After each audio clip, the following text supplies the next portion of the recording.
everybody, and welcome back to Steph's Stories and Crafts. This week's story is called The Melting Kingdom, so snuggle on in because it's story time. Once upon a time, in a faraway land, people were melting. Okay, well that's a bit of an exaggeration, but it was so hot outside that people certainly felt like they were melting.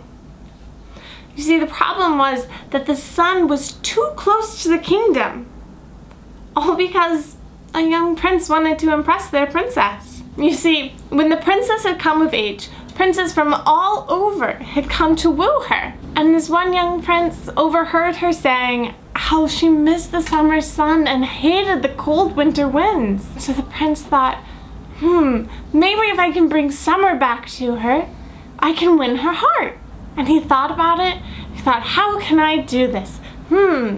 And then the prince remembered that he had heard about this god called Helios, who drove the sun across the sky in a golden chariot. And he thought, that's it. I just have to tell Helios to bring the sun closer so it'll be warmer here. Simple idea, right? So he went and got his ladder, his tallest ladder, and he carried it to the top of the tallest mountain in the kingdom. And he sat on top of it and waited for Helios to come by.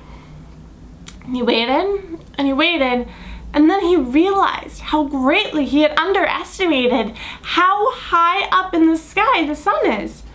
So when Helios came by with the sun, no matter how hard this prince squinted at it, he could barely make out the shape of Helios in his chariot. And he shouted, "Helios!" as loud as he could, but he knew that Helios wasn't going to be able to hear him. So he thought, I have to get higher in the sky. So he hired 3 masons to build him a staircase 100 stories high on the top of this mountain. And once they had finished building it, the prince climbed to the top of it with his ladder and climbed to the top of that and sat there and waited for Helios to come by. But still, he was so low that no matter how loudly he shouted, he couldn't be heard by Helios. So he asked the masons, "You have to build it taller. I need it to be taller." And they said, No, we won't build it any taller. That's not safe. So the prince thought, and he thought, and he thought, if I can't get taller, then I have to get louder. So he sent his servant off to find a megaphone. The best, loudest, biggest megaphone he could find. And this special megaphone that he found, well, it was so big and heavy, it took 3 of the strongest men in the kingdom to carry it up the mountain and up the stairs and up the ladder. But when the young prince used it to call out to Helios as he drove by in the sky with the sun, well, the megaphone made him so loud that the very staircase he was sitting upon shook and his voice echoed and echoed and echoed. But Helios heard him. And when Helios had heard his whole story, he thought, yeah, I can do that. I can do that for love. Because he figured, why else would this young prince do all of this, go through all of this effort, if he didn't really love this princess, right? And it seemed to work at first. Everybody was so happy. They rejoiced. The summer sun was back early. And they loved it. But then pretty quickly it got too hot. Like way too hot. The crops in the fields were wilting. The streams were running dry.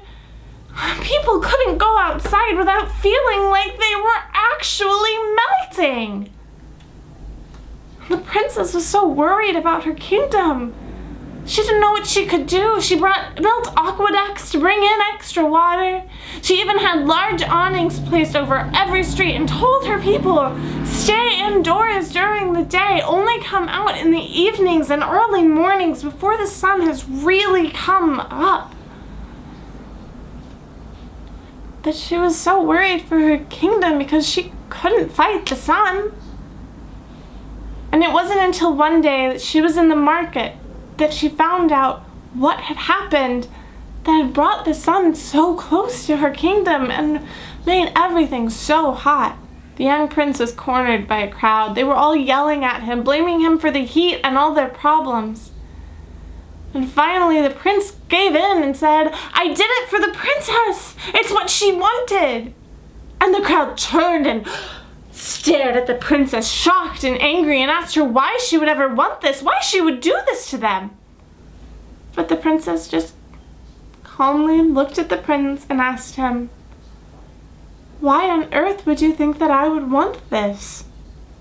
And the prince shyly explained, "Well, I heard you saying you miss the summer and you were wishing away the winter winds, so I thought I'd bring the sun closer so that you could have your summer back." And the princess thought, "Wow, you really did do this for me, didn't you? I'm sure it must have taken a lot of work to bring the sun closer. I'm not even sure how you did it. But if you can fix it, if you can put the sun back in its rightful place, then we can talk about matters of my heart." And so the prince climbed back up his tower, all 100 stairs, and to the top of his ladder, and got out his megaphone, and he said, "Helios, Helios, put the sun back, put it back!" And so, a few weeks later, after the sun had been back in its rightful place long enough, things began to cool down. And things got better. And the prince and the princess learned to work together to make things right and to make things better. And they even fell in love. The end. Alrighty everybody, that's the story for today. Make sure to share and subscribe so you don't miss any more stories or crafts.